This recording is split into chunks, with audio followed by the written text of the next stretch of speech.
안녕하세요.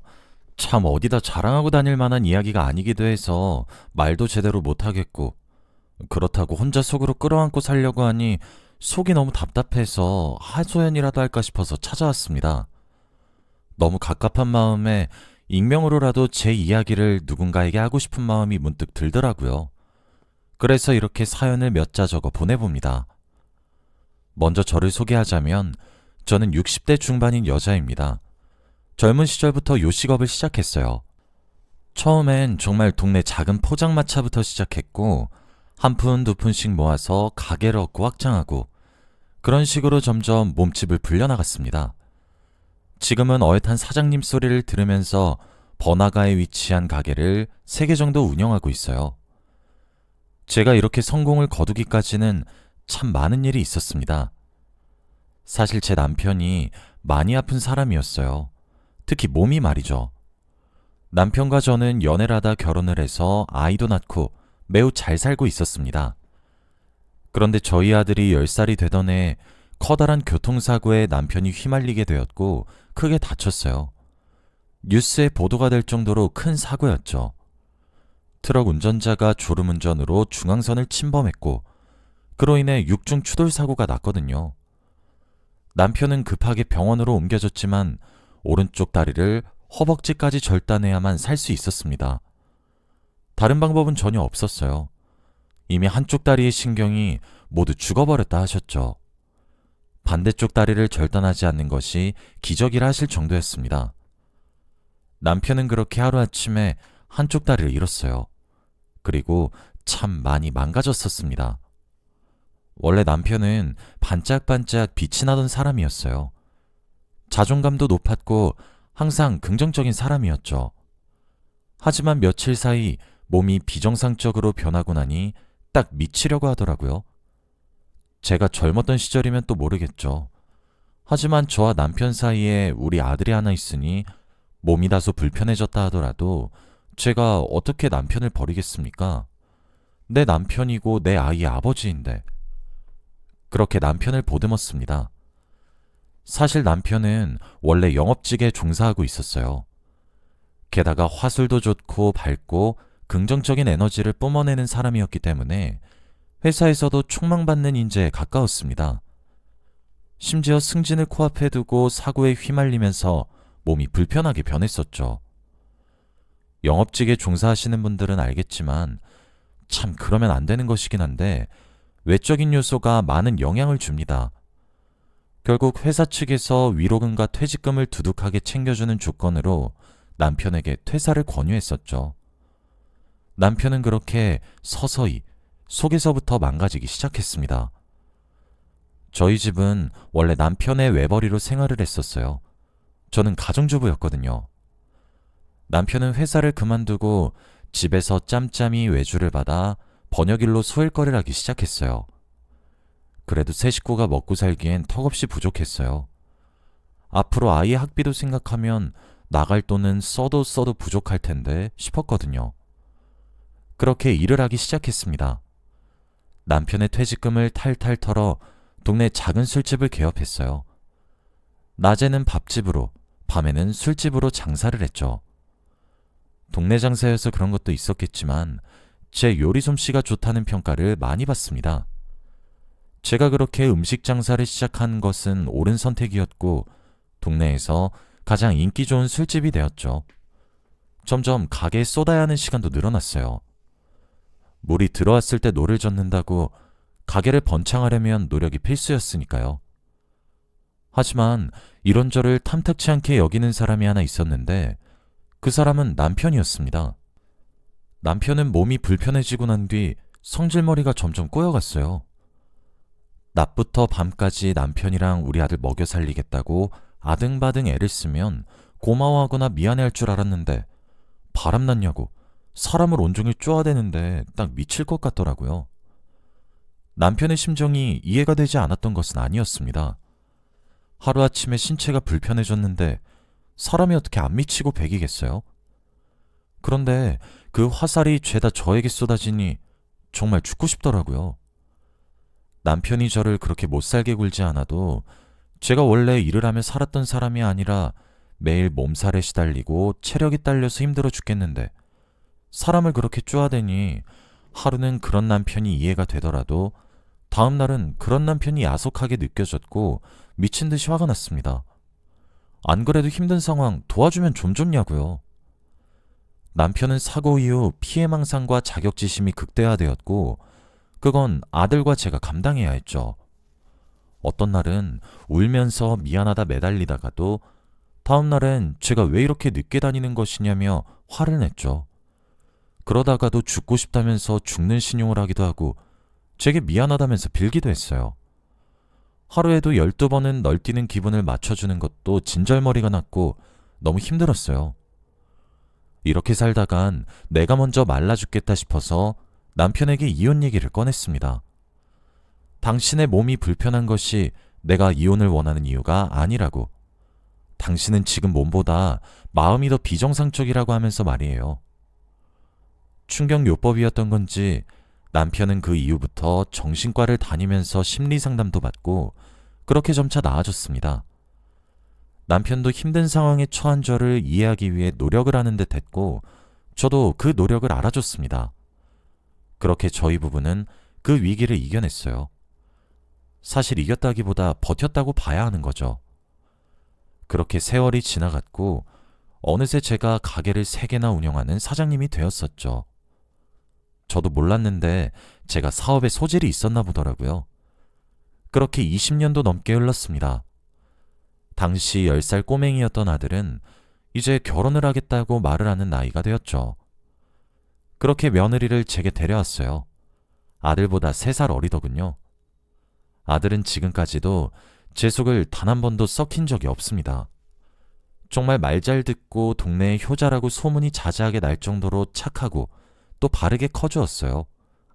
공부도 얼마나 잘했는지 좋은 대학을 좋은 성적으로 졸업해서 지금 전문직에 종사하고 있습니다. 어디 내놔도 기우는 조건이 하나 없는 1등 신랑감인 셈이에요. 남편의 몸이 불편하지만 그렇다고 해서 저희 부부가 아들의 수입에 기대어 사는 것도 아니고 오히려 넉넉하게 지원해줄 정도로 형편도 여유롭습니다. 그래서 막연하게 아들이 좋은 여자랑 결혼을 하겠구나 싶었어요.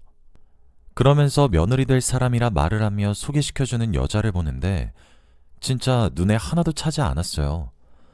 저는 남편을 겪으면서 몸보다 마음이 더 아픈 사람을 정말 치를 떨기 싫어하게 되었습니다.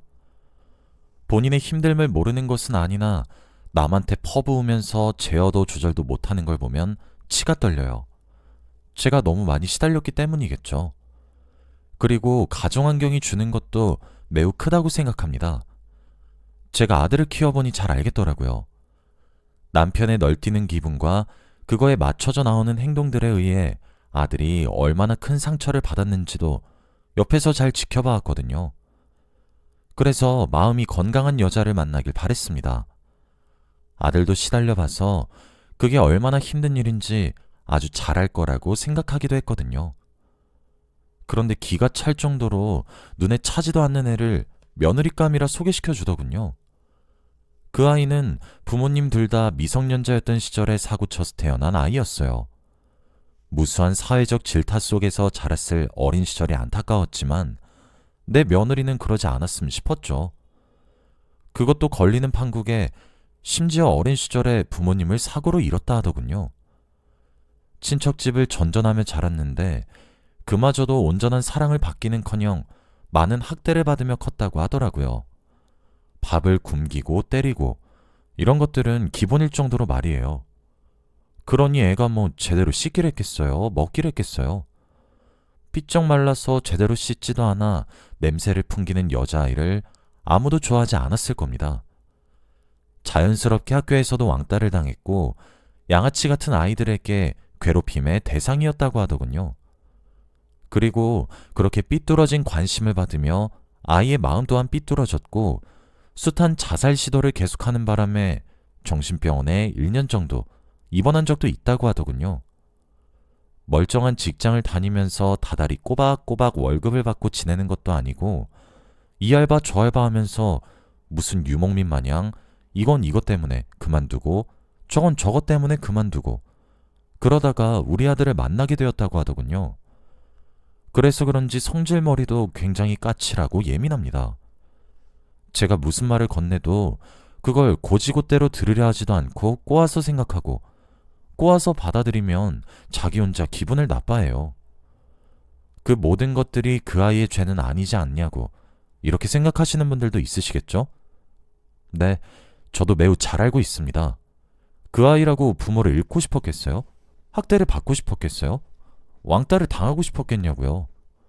또 죽음으로 모든 것들을 회피하고 싶었겠습니까? 저도 머리로는 잘 알아요. 제 며느리가 아니라 아는 사람의 이야기였다면 눈물을 훔칠 정도로 안타깝다는 생각도 물론 들어요. 그런데 그게 다른 사람이었으면 좋겠지 제 아들이 평생을 함께할 반려자는 아니었음 하는 거예요. 그 아이의 죄는 없죠. 그런데 저는 마음이 망가진 남편을 20년 넘게 겪어와서 누구보다 잘 알아요. 건강하지 않은 마음을 가진 사람과 부대끼며 사는 게 얼마나 힘든지요. 저는 그래도 아들의 얼굴을 보면서 버틸 수라도 있었죠. 가시밭길로 걸어가는 내 새끼가 뻔히 보이는데 어떤 부모가 그 앞길을 가로막지 않을 수 있겠습니까?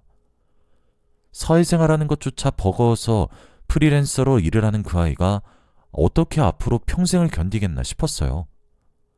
사람이 처하는 환경은 항상 유동적입니다. 언제든 변할 수 있어요.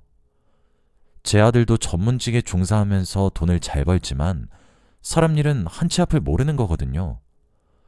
언제든 힘들어질 수 있고 힘에 부칠 수 있는데 그 모든 역경과 고난을 그 아이가 제 아들과 함께 버티는 거라도 할 수 있을까요? 지금 자신의 세상 하나조차도 제대로 감당하지 못하는 그 아이가요? 여전히 우울증에 시달려서 항우울제를 끼니 때마다 복용하며 기분이 하루에도 12번은 더 날뛰는 그 아이가 어떻게 아이를 낳아서 기르고 가정을 꾸리겠냐고요. 자기 감정 하나 책임질 줄 모르는데 아이를 어떻게 잘 키워내요? 가정 환경이 살아가는데 얼마나 중요한지 여러분들도 아시겠죠? 딱 미칠 것만 같았습니다. 생전에 속 한번 썩히지 않고 의젓하고 대견하게 자라온 아들이 처음으로 뜻을 굽히지 않았어요. 처음으로 제게 언성을 높여 말대꾸를 하기도 했어요. 그 모습을 보고 남편은 그냥 허락해주자 이러고 자빠졌는데 남편에게 제가 입을 다물라 했어요. 남편은 몰라요. 본인은 남 탓을 하는 사람이었으니까요. 그런데 탓을 받는 사람의 입장은 정말 딱 미칠 것 같습니다. 이 결혼은 절대 허락할 수가 없었어요. 며느리가 되겠다고 하는 애도 그래요. 자신의 남자친구 부모님이 이렇게 반대를 하는데도 결혼이 하고 싶고 그러면 제게 정이라도 붙이려고 노력을 해야 하는 것 아닌가요? 그것조차 거슬려서 참을 줄 모르는 아이가 무슨 결혼을 해서 아이를 놓고 잘 살겠습니까? 애먼 제 아들만 잡을 게 불보듯 뻔한데.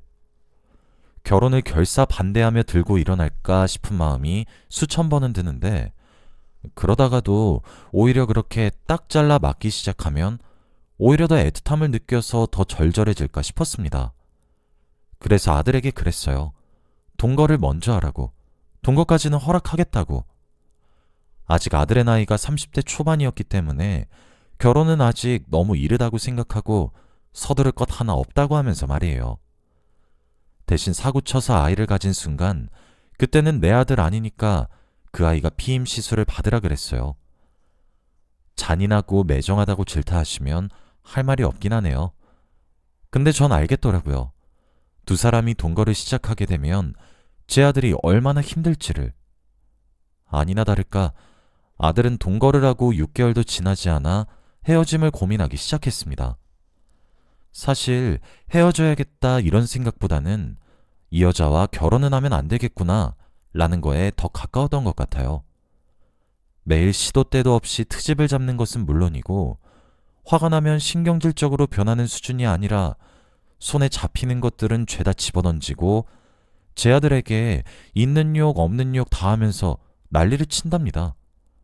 그런데 싸우는 이유가 변기 뚜껑을 까먹고 내리지 않았다거나 그 아이가 빨래를 걷으라고 했는데 하던 일이 있어서 5분 정도 뒤에 걷기 시작한다거나 이런 식의 아주 사소하고 소소한 이유였어요. 그런데 자기 말을 듣고 바로바로 해주지 않으면 무시하는 거냐고. 그러면서 발작하듯 화를 내기 시작하는 거죠. 아들이 저한테 그러더라고요. 꼭 옛날에 아빠가 엄마한테 하는 모습을 그대로 옮겨놓은 것 같다고 말이에요. 물론 지금 제 남편이 제게 저런다는 것은 아닙니다. 저도 끊임없이 사랑을 표현하며 보듬었고 남편도 정말 많이 그리고 꾸준하게 노력을 했어요. 마음이 건강했던 사람도 그런 피해망상적인 사고에서 빠져나오는데 10년 가까이 걸렸습니다. 남편은 이제 자신의 몸이 불편한 사람이란 것을 받아들였고 그 한계 속에서 최선을 다해 살려고 노력해요. 하지만 이렇게 변하기까지 적지 않은 시간이 소요된 것도 맞죠. 그 아이는 남편보다 더 오래 걸리겠죠. 아들도 동거를 시작하면서 그것을 알아챈 듯 했죠. 아들은 그 아이에게 상처받아 울기도 했고 화를 내기도 했고 힘들어했으며 상처도 받았어요. 마치 옛날에 저와 같은 모습처럼 말이에요. 진짜 하나뿐인 제 아들을 무슨 쥐를 잡듯 잡으려 드는데 다 떠나서 같은 여자가 보더라도 진짜 질리도록 집착하고 그러더라고요. 아들의 죄책감이라도 덜어주기 위해 저는 비정하게 말했어요. 그 아이는 며느리감으로 받아들일 수 없으니 헤어지라고 강요를 했죠. 제 강요에 못 이기는 척 헤어지길 바랬거든요. 그 아이가 우리 아들을 탓하는 순간이 온다면 저를 핑계 삼길 바라기도 했고요. 그 아이도 보통 내기는 아니었던 것인지 아들과 헤어지고 제게 참 입에 담기 힘든 내용의 메시지가 오기도 했고 다음 날에 죄송하다는 말이 담긴 장문의 메시지가 오기도 했어요. 그렇게 두 사람은 결국 동거를 시작한 지 8개월 만에 헤어지게 되었고 그게 지금으로부터 약 3달 정도 전에 일어난 일입니다. 아들은 여전히 힘들어하고 있습니다. 새벽에 목이 말라 물을 먹기 위해 밖으로 나갔더니 아들의 방으로부터 작은 흐느낌의 소리가 들려왔어요. 엄마가 된 마음으로 참 우리 아들의 사랑의 열병이 참 아프겠구나 싶어서 마음이 참 아팠습니다. 그러다 며칠 전 제게 아들이 말을 하더라고요. 선자리를 봐달라고 말이에요. 아직 준비되지 않은 것 같으니 천천히 만나보라고 이야기를 했는데 아들이 그러더군요. 아니에요, 엄마. 엄마 말이 결국 다 맞았어요. 하긴 그동안 엄마가 틀린 적이 없는데 왜 제가 진작에 안 들었던 걸까요? 뭐에 씌었던 것처럼. 그냥 선불래요. 저도 몸도 마음도 건강한 사람 만나고 싶어요. 그냥 제가 그러고 싶어요. 라고요. 아들의 뜻이 확고해 더 말리지 못해서 차일피일 미루고 있지만 곧 선자리를 하나 만들어야지 싶기도 해요. 그런데 이게 진짜 잘하는 짓인지 모르겠습니다. 그리고 아들이 받은 상처만큼 제 남편도 상처를 크게 받았더라고요. 그 여자아이가 아들에게 하는 행동거지를 보고 아들이 상처받아 저한테 하소연을 하기도 하고 술을 먹고 들어와 주정을 피우기도 해서 그런지 그걸 보고 과거 생각이 많이 났나 보더라고요. 요즘 들어서 제게 과거 했던 것들이 잘못이었다 생각은 했지만 크게 와닿나 봅니다.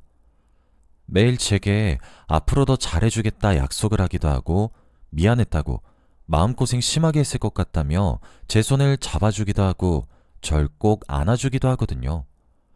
그런 말이 참 고맙게 느껴지기도 합니다. 이제라도 내 마음을 알아주는구나 싶어서요. 요즘엔 정말 살맛이 안 나요. 집안에 남자라곤 딱 둘 있는데 아들이라는 놈은 매일 눈물바람에 상처받은 티를 폴폴 내면서 훌쩍이고 앉아있고 남편이란 놈은 미안했다며 찔찔 짜고 앉아있으니까 살맛이 안 납니다. 집에 들어가면 그 무거운 공기에 숨이 턱턱 막힐 지경이에요. 아들이 하는 짓을 보면 남편을 쏙 빼다 박은 게 쟤도 참 피곤한 스타일이구나 싶다가도 뒤늦게 사랑 때문에 아파하는 아들을 보면 귀엽게 느껴지기도 하고 그렇네요. 저는 어떻게 해야 할지 모르겠어요. 그저 시간이 약이겠거니 조금만 참아보자. 조금만 지나면 다 괜찮아지겠거니 하면서 그저 묵묵히 제 자리를 지켜가며 열심히 돈만 벌고 있습니다. 저희 집안이 유독 남자들이 감수성이 높은 것 같다는 생각도 드는 요즘이네요. 여기까지가 제 이야기입니다. 요즘 제 속도 말이 아니라서 이렇게 하소연을 해봤어요. 막상 이렇게 해보니까 신기하고 재밌네요. 속이 조금 풀린 듯한 기분이 들어요. 긴 이야기 들어주셔서 정말 감사드리고 여러분들 가정엔 평화가 가득하시길 바랍니다.